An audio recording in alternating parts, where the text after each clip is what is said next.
Hi, everybody. Welcome to Overcoming the Obstacles today. We are talking about service dogs and what is it like to own a service dog.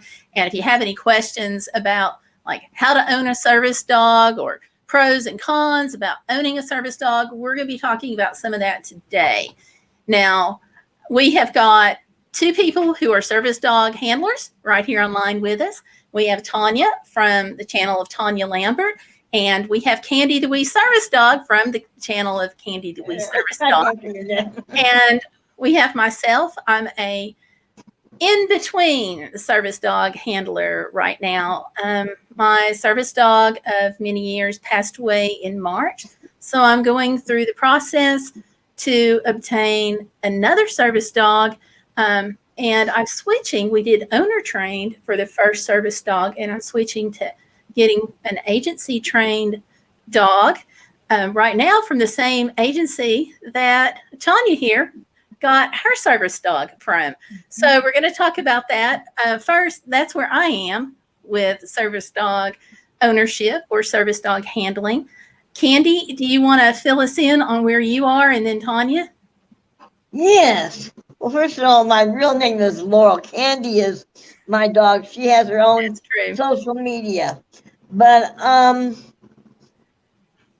it came to pass is I've had some disabilities over the years, but I had my husband, so I call him my service human.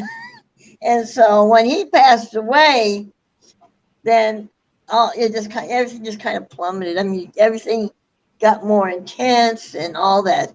And I had just had to put, I think it was after my husband had been in a nursing home for about a little over a year. Our other 11-year-old Chihuahua got, she developed acute pancreatitis, and humans is fatal too. So I had put her to sleep 2 weeks before Thanksgiving of 2013. And I swore at that time I never was going to get another dog because it just broke my heart so bad. And because I was retired, so I was home a lot with her. And then I couldn't take the emptiness of my apartment, and, my mental health and all that was getting worse, and my pain was getting worse.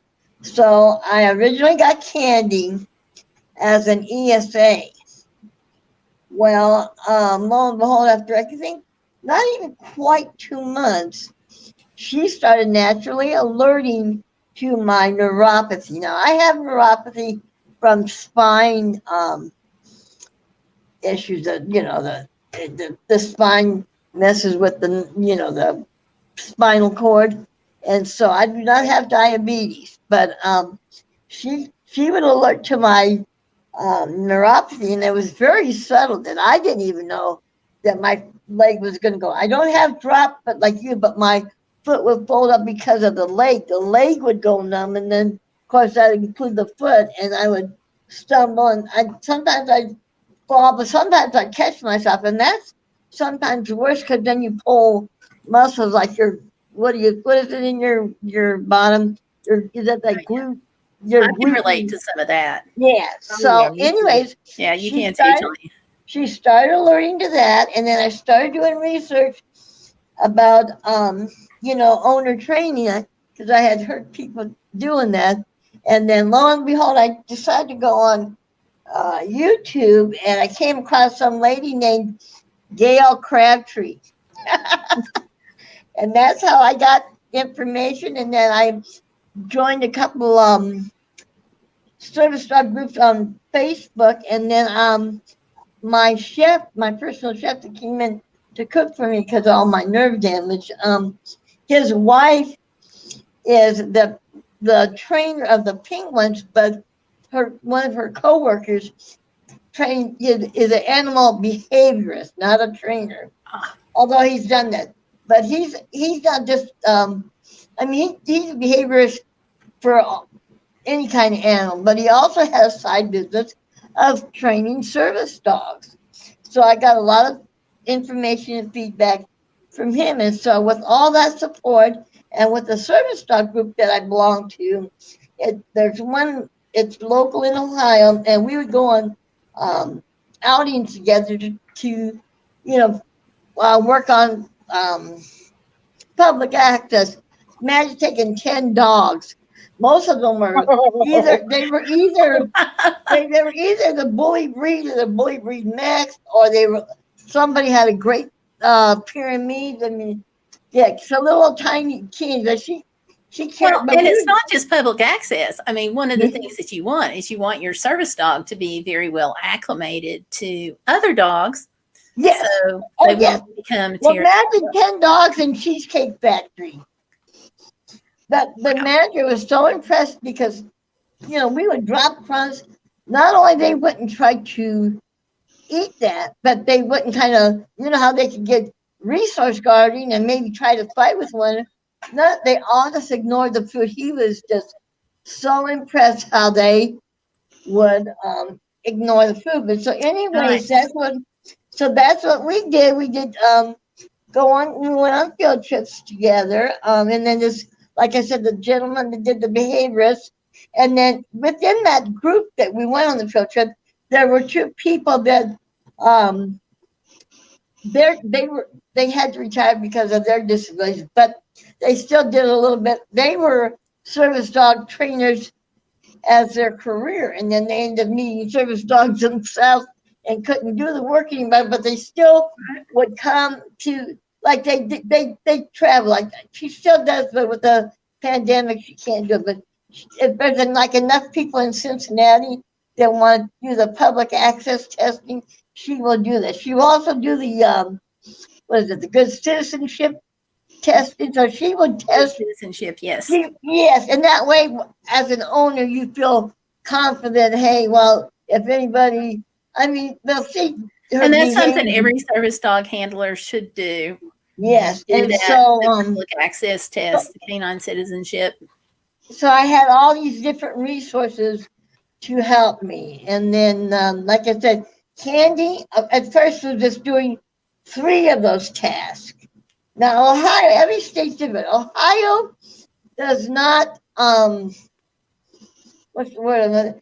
They don't allow you to have your service dog in training in public unless you have a trainer with you. And so I couldn't afford that. Right. So the rule, okay, well, ADA law, but also in Ohio, it's more. And I'm going to link clear. that down below so anybody that's listening can check that. It's ada.gov. Right. And so in Ohio, as long as the dog knows one task, is potty trained, and has the basic commands, sit, stay, come, all the basics of that, then they are considered a service dog and not a service dog in training.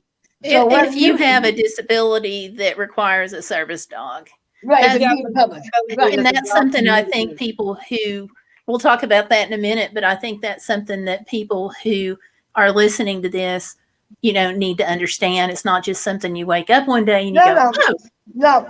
ADA, no, you have to have the definition of a disability is you're either diagnosed or you're perceived to have a condition either by the doctor or family and friends. So like when I started having certain problems, then that's what they said, it's most likely this. Because sometimes you will, both of you, that sometimes you can have a condition, but it hasn't been. But the condition's not a disability, right? It hasn't been called a definite disability for that. So, right, and so let's get Tanya. I hate to interrupt, but let's get Tanya to introduce herself. So yes, I'm sorry, Tanya. My name's Tanya Lambert. I was born I wasn't in an accident and then became disabled or something like that. I was actually born with my disability. I was born 7.5 months along with lack of oxygen to the brain, which caused a disability called cerebral palsy. It's kind of like when you're making a phone call and the signal doesn't get all the way through to the person on the other end, and you can hear what's going on, but you can't quite get the phone call clear. That's what happens with cerebral palsy. Your brain is sending out the signals, but because there's brain damage around an area of the brain that's actually dead, your body's not getting all the signals. So my Gotcha. legs don't work. My body doesn't work like yours could. And I only got the service dog 2 years ago. I had looked for years at videos online and service dogs, and they're very expensive. And my family couldn't afford something like that. But my health got to the point where I had to hold on to my mom's arm just to get to the bathroom inside the house.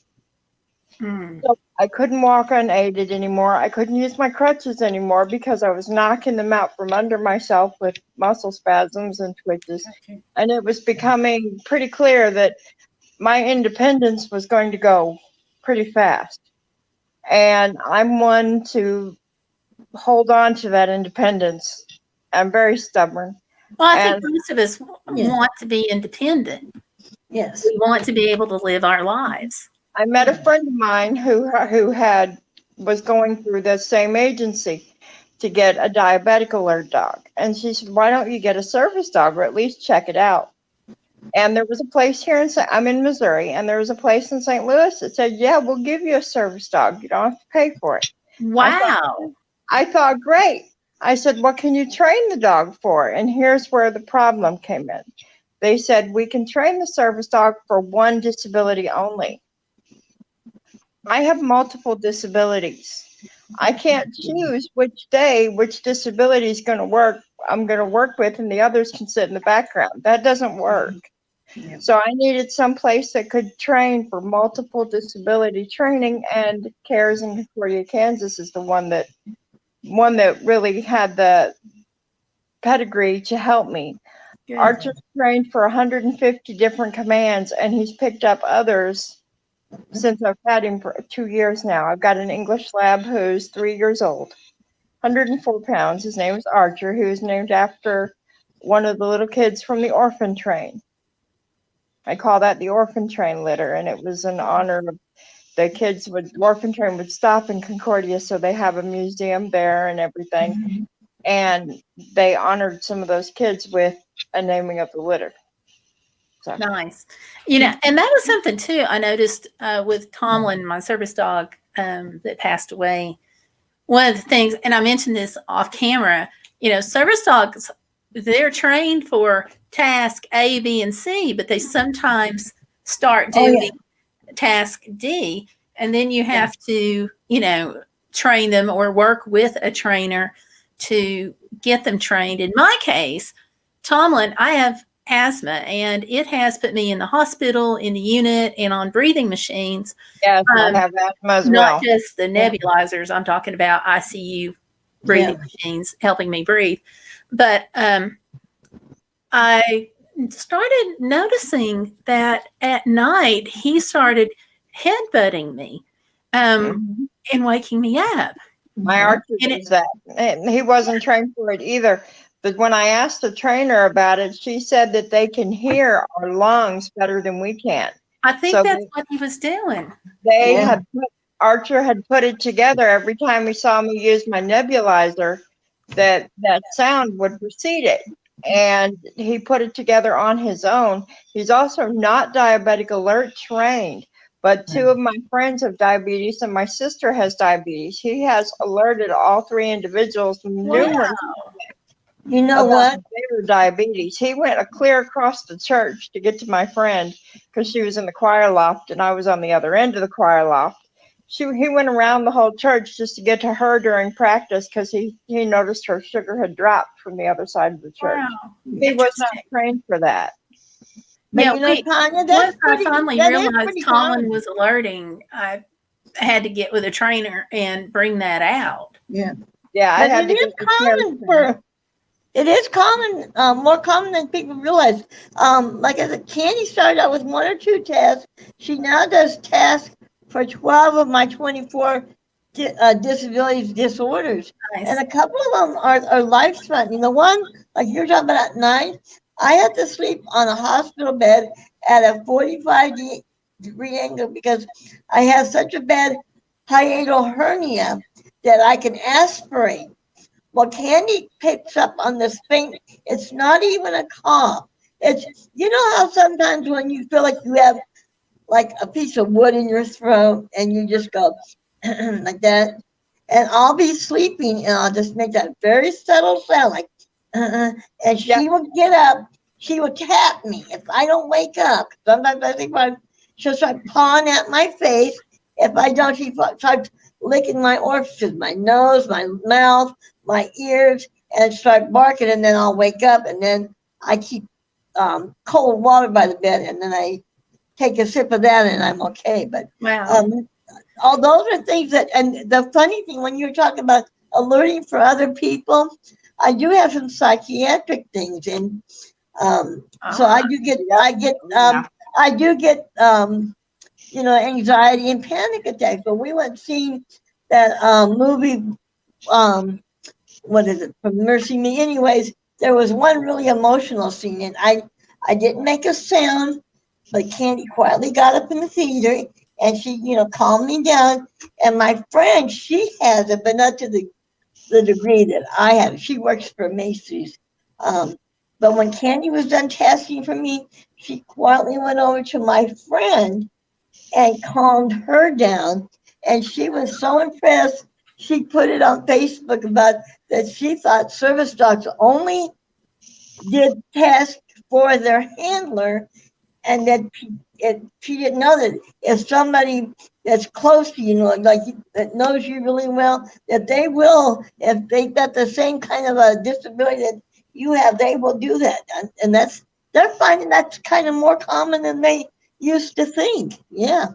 A piece of advice I would like to give to anybody listening and to both of you ladies that I've noticed my time with the service dog, and I'm no expert, but I've noticed there are times when I need to hand off Archer, like when I'm getting ready to go to the dentist.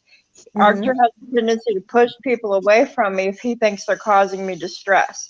So he can't be in the room when they're pulling those teeth because he won't let the doctor get near me. I have conflict close to me. Yeah, the only time Tomlin ever sprung into action like that was when we were being denied at the NIH. But that brings me to something that I wanted to talk about, because we're talking about, what it's like to own a service dog. Right. And we talked about, the dogs alerting and helping us and helping some other family members. But it's not all roses. No, it's not. And I have two people that he is used to being handled by other than my family. Right. These are that he knows that he can go with them. He needs to obey them. I call them the secondary handlers. And I actually got that idea when I was sitting in class for CARES, because when these dogs work for the schools, they have more than one handler. And they all go through the CARES program and get the diploma. So I got to thinking that maybe that would be a good idea, that, if there's a medical situation, like you said, with your asthma, Gail, or something, your husband could be a secondary handler and the dog would know, hey, listen, I've got to, this is my other handler, so I've got to do what he says now. Because there's times, I love Archer, but he literally physically pushed a doctor out of the exam room because I got upset. Yeah. Clear out the door. And the only time that happened with us was at the NIH. Most of the time, whenever, even when I had to go to the hospital for a test, most of the time he just sprawled out on the floor. Archie does most of the time too, but I would suggest having at least one other person he's used to taking commands from. And I agree. There was one time even I had to go in. I don't remember if I had to go back for an MRI or if it was to put the heart monitor on for 24 hours. But I had to leave him in the waiting room. They didn't want him going back because it was maybe I was going back for a procedure. I think that's what it was, because it had to be, he can't go into a sterile environment. And that's what I was going into. So he stayed out with my husband. But one of the ladies out there in the waiting room commented to my husband that Tomlin looked worried. And so he explained to her, and had that moment of education where he could say, yes, that's because he's a service dog and he's concerned because they're going somewhere else. But, you know, at the same time, Tomlin had to be used to listening, and my husband being that secondary handler that you're talking about. Yeah. Yeah. But Well, what are in my some case- situations that you all have gotten into with service dogs and other people that you didn't expect? Well, in my case, when you talk about, I do have two people that can, you know, that Candy will go with, but my problem is they can't go with me on most things. They can't go to the doctors with me. They can't go shopping with me. And so the friends that I had, two handlers, they were saying that, you know how, you know, babies, you know, you have the umbilical cord and that, you know, that's their lifeline. So she suggested to get, this is a hands-free leash. You know what those Oh, I are. love those. Yeah, So I've got one of those. I wore that around the house. So wherever I go, Candy would pick up on me. And so she knows if It's a I great hand training this tool. off to somebody else, or if somebody takes it off of me, because there's a thing right here to click at the top, then Okay. she will go with them. Now, I had an incident 2 summers ago. My scooter broke down, and it was 105. I take it. yeah. It was 100 degrees. It was 105 with the heat, even in the shade. You didn't. I had called 911 because I had my phone, and they came and they helped. I can't walk, so they had to pick me up and put me in the fire truck. And then luckily one of the apartment building vans came by and they took my scooter, but Candy went with me. But she let the firemen pick her up because again they had this. And the fun thing, he forgot I said, just put it over your shoulder. And he forgot that he was wearing that around there. And I got on my scooter and Candy was just so content with him. I'm going like, wow, you're stealing my dog. But Candy has a personality that I went to have x-rays, okay? And now the way they got them set up now, that somebody could be in the room, but they have to like be way far away behind like a clear plastic shield. Well, she actually will go with the tech in her little room to do their thing. And she's in there. That's what and they did with Tomlin once. Well, and I'll say, well, how's she doing? They said, she's laying on the floor snoring. She went to sleep. I said, well.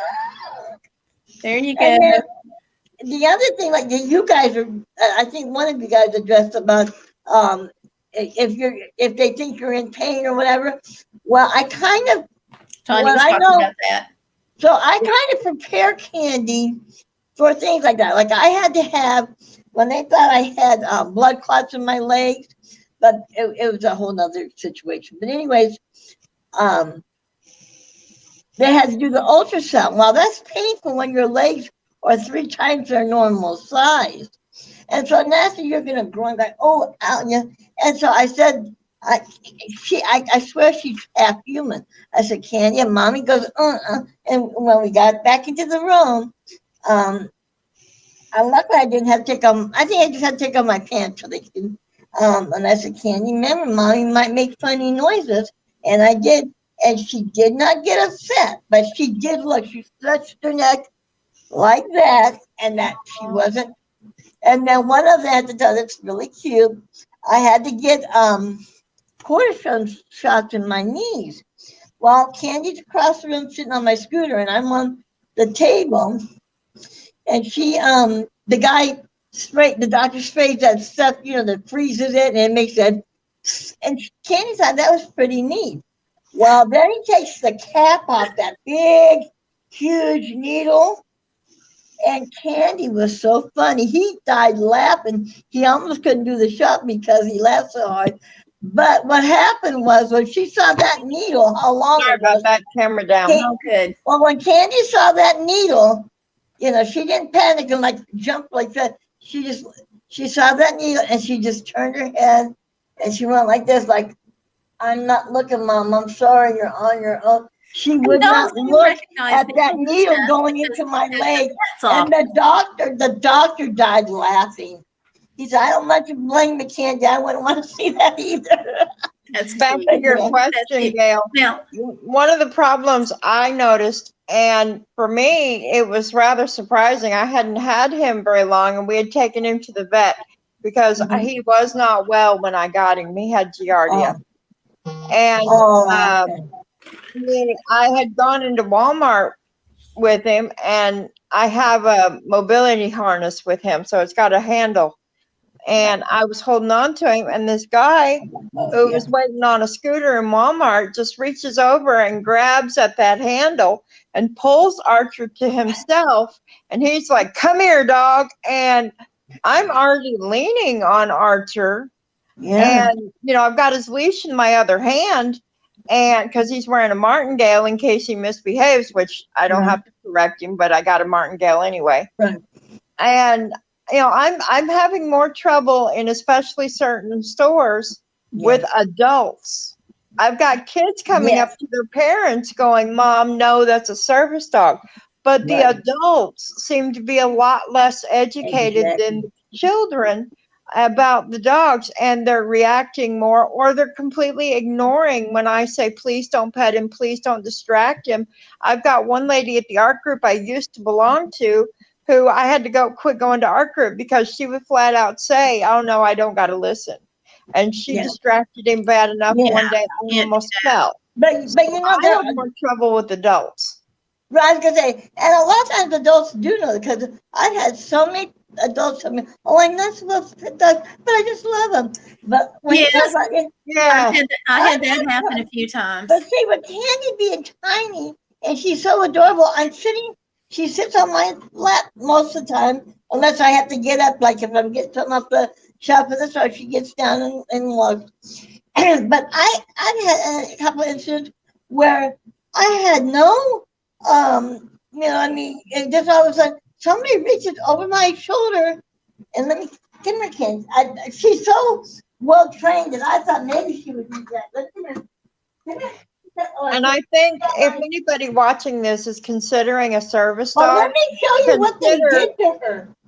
This is what they did to her. They grabbed her, took her out of my lap while she was still attached to me. Oh, I just love dogs. Oh, they're so cute. Oh, you know what? And then just goodness, and she's not careful, don't drop her.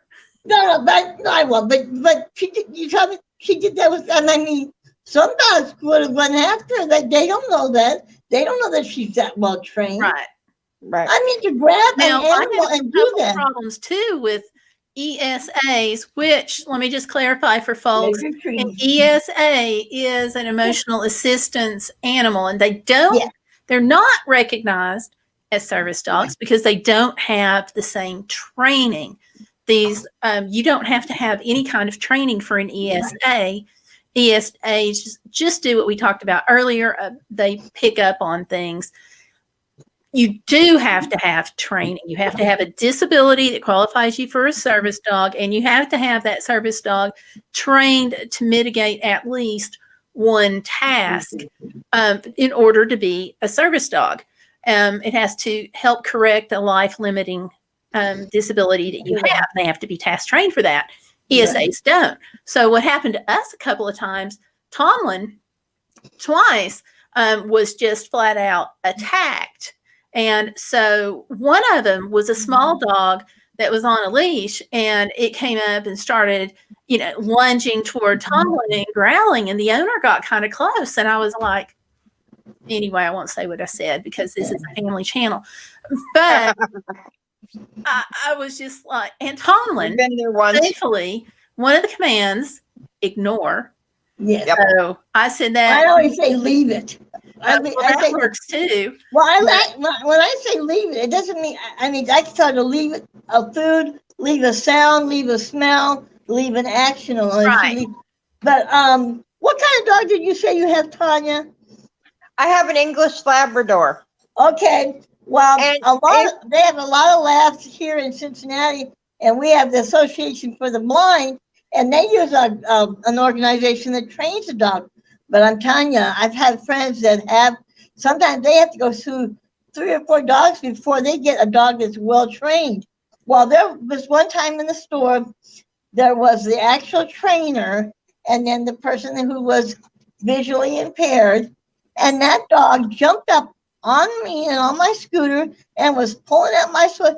It wasn't trying to hurt me, you know, because it was still a Happy puppy. I grooming mean, behavior. right. It wasn't even 2 years old, but it just It wanted, sounds like. you know. And then it goes after Candy.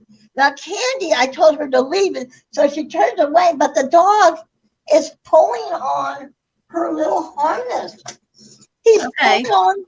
he's pulling on this part that goes around her neck, and she's going like, "Mom, this thing's choking me." but Now she that didn't. clearly, that's not But supposed she to did happen. not react in a negative way. But I Mhm. mean, yeah, you're gonna run into And situations. sometimes there are ESAs that are like like with you, they're an ESA, but they're being trained to become a service dog, and they have to Yeah. go through an adjustment period. Yeah. So you Right. have that, But I think another clearly- thing to think about, if anybody is thinking about getting a service dog, if your disability is mental and you cannot handle strangers coming up to you, see then that maybe is a something. service dog would not be right for you, Right. because I got 5 minutes to run to the store to get milk, turns into 30 minutes of, oh, cute dog. Yeah. Yeah, So and you just say can't handle "Yes, that, thank you go know. on."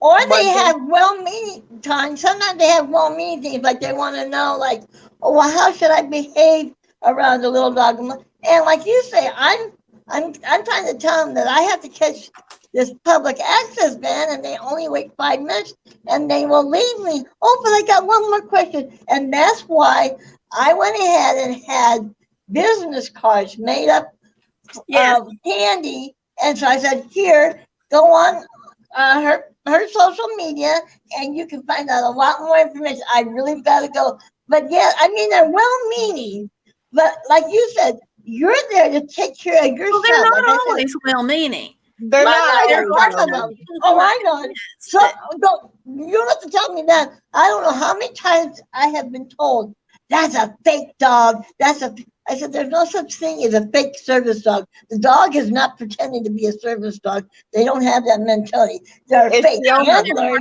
there are They're people, fake handlers, but not fake dogs. And then and that's true. I've had people cuss at me, scream at me. I'm getting the manager. I said, go get the manager. They know me. And they do. I tell people in that instance, when they ask, how do I act around a service dog? I said, act like he's not there. Right. But I mean, sometimes they keep And I going leave on it and there. on. And if they're still at me and I gotta go, because like you, I have people taking me everywhere, and I Right. don't want to make them wait every day because I'm legally blind. They're not going to give me a license if I beg. Right. So I don't want to hold up my ride. I can be kind of, and this, if you're soft hearted and you can't be firm, No, you have then to get again, tough the service skin. dog might not be right for you. Because there's times when I have to be downright rude and go, listen, excuse me, I'm sorry, but I've got to take care of my business right now. Yes.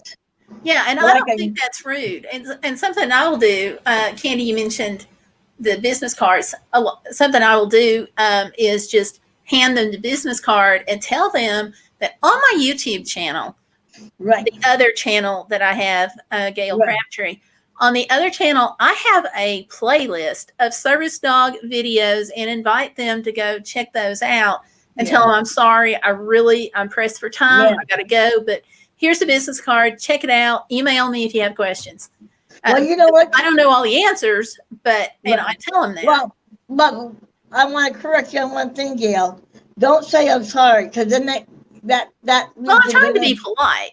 I'm Well, I trying. know, but You know, if if they're they really escalate, interested. Now, if they're just asking questions to be jerks about it, then I'm going to be a jerk back. But if they really want to know, then I'll hand them the business card.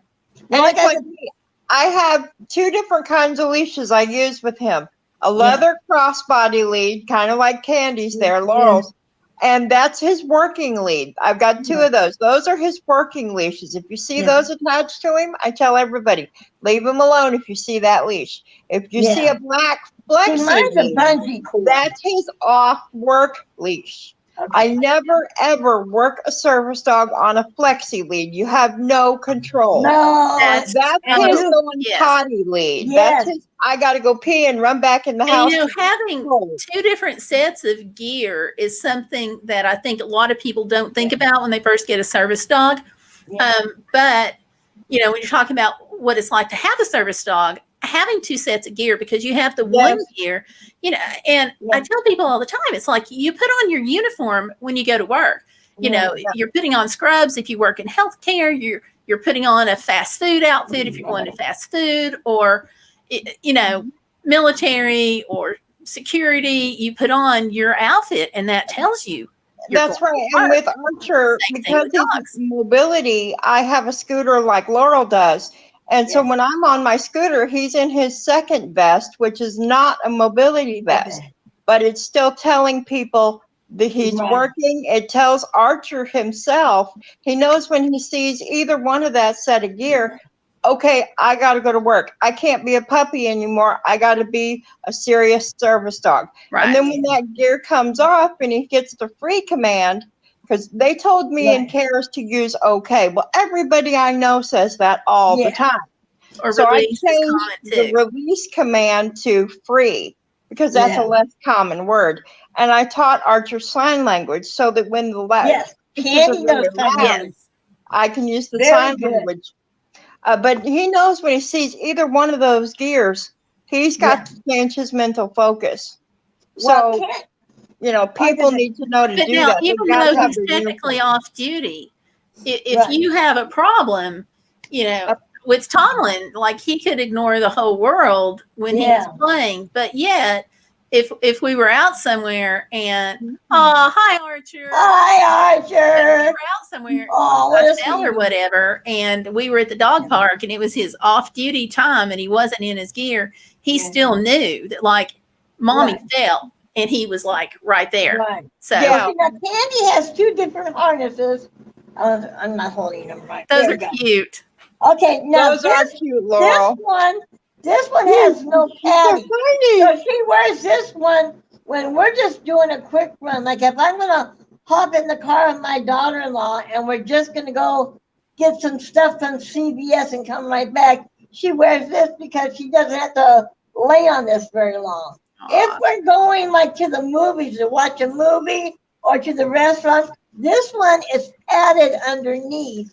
So when she lays down, it's not pressing into her chest, you know, and making her uncomfortable. So this is all extra padding, where this one is just a. I cannot believe how tiny those are. Aren't they cute? Oh And yeah, see, that and is they're all- one thing about all three of us. Part of the reason why we're all three on here is because we're in different stages. And Tanya, for example, she's got the lab, which is a larger dog, and Candy 104 here is a pounds. smaller dog. Candy is 6 pounds. Probably Archer's head could swallow her up. Yeah, I was gonna say Archer's head is about 6 pounds. Yeah, Tomlin was 90 pounds plus. So Yeah. And part of the reason service dogs are not all trained for the same task either. Right. They're trained depending on what the handler needs. Part of the reason why it took me 3 years to get Archer wasn't just the money. That was a huge chunk of it because I'm on limited income, and so raising the money was very difficult. But it was also that I needed so much for him to be trained to Right. do. And that's the Candy. I understand With that. the mental, with all three, I have more than 3 disabilities, and I needed, it was like 150 tasks that CARES had to find a dog that was intelligent enough to take that much training. So it takes time to get and plus we needed a big dog, because when I tried to get Archer, when I first applied, like you are, Gail, in your process now, I was 350 pounds. And how much have you lost? I just want to toss that out there because I'm proud of you. 150 pounds. I lost 150 pounds. Now, your service dogs for mobility have to be 75% of your body weight, or they can't do heavy mobility. Right. Now, Gail, you might need light mobility. I don't know, but it depends on how much pressure you're putting on the dog. I do I need light mobility work right now, mostly coming up steps. And the good thing about Tomlin being larger, I mean, he was a husky, so he's built to pull. As I went up steps, he would go up 2 or 3 steps and he would stop, and there would be tension on the leash. And then I would take the steps, the tension would lighten up, and he would know to go on up 2 or 3 more steps and stop. Because even with a hand railing, on one hand, I needed some tension on the other. You can't do that with a service dog Candy size. So you got to always look at that. Right. But yet Candy can do things that Archer can't do. larger dogs are not trained. And technically she can do light mobility, but when we're talking about light mobility, we're talking about like picking up her leash if I drop it, because I have another leash, picking up keys, when I'm giving my pills up in the morning, sometimes I drop them and I don't turn on a bright light because then I get a headache. She will bark and stare right at where that pill is. Oh, good. So, I mean, she can do that. She can Archie doesn't like picking up metal objects. I had to put a fabric keychain on my keys for him to pick them up because he didn't like the taste of the metal of the keychains.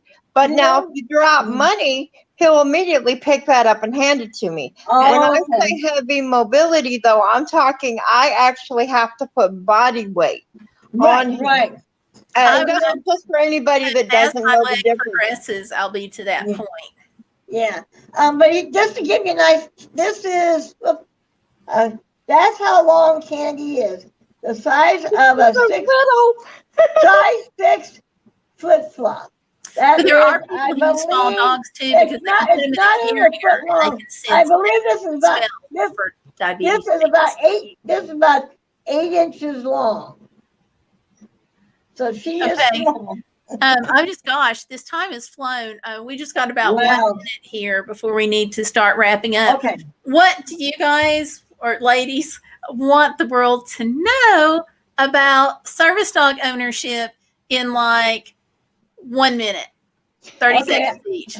Okay, well, I'll tell you, it's not a picnic. That means that you're like Tanya was saying, if your anxiety gets out of control too fast, you're not going to do good with public access, because you do have to be an ambassador for service dogs, because how you act, they're going to think, oh, well, all dog handlers are like that. They're just mean, detestable people, and they should just stay at home. And some people talk about reversing the ADA civil rights thing. So we have to be ambassadors. So like you said, we got to try to be gracious as much as possible with standing our ground. And so I would say, you really got to think about that. If you're going to own or train, you have to train that dog 24 hours. They think, even if you get an agency's trained, you still have to work with the dog. Yeah, you're never done training. But even after they're fully trained, you know the old saying, use it or lose it. If I don't keep up on Candy's skills, she will forget. There was one day where I was doing this, which means hug. She looked at me like she wanted to say, "What in the heck does that?" And so I had forgot that for a week we didn't cover that. So I had to go over. Like I said, there's 12 tests. So every day, each of those tracks has to be spent 5 to 10 minutes. So it is daily training. So they make our lives better in so many ways. They're such a help. Okay, Tanya? I think for me, I would say 2 things. Number 1, it's not a robot. This is a living creature who has thoughts and feelings of their own, and they're going to have off days. When I first got Archer, we had trouble. He pottied right in the middle of Walmart, not because he meant to. He was sick. He had a stomach bug. Okay. So they have off days. And number 2, if you see a service dog, talk to the handler, not the dog. Not the dog. Talk to the handler and act like the dog doesn't exist. And teach your children how to behave around a service dog. Okay. Well, ladies, thank you both for being on the channel today. And thank you all that may be listening, leave a comment down below, because we are going to listen. And these are just our opinions based on our experiences. And if you're a service dog handler, you may have different thoughts that you could share in the comment section. because that helps expand the conversation. And do share it with your friends and family so we can get word out about the channel, because that helps in so many ways. So thank you all again for watching. Thank you Jill. all for being on here. And I'm going to link your channels in the description box down below. So thank you all, and we'll see you on the next video. And thank you, ladies. Good night. Good night. Bye.